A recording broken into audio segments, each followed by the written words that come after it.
China Airlines and its striking pilots held the third round of negotiations in the early hours today.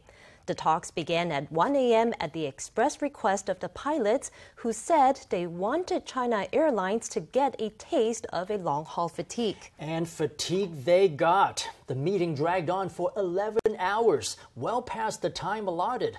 But despite the marathon session, major points of contention remain, and no deal was reached to end the strike.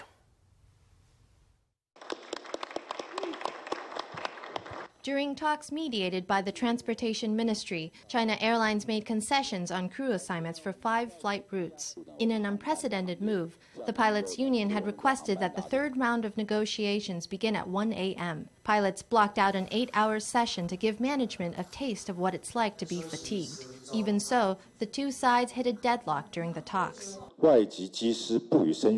If we do not provide training and promotion for foreign pilots, that would be completely discriminatory. The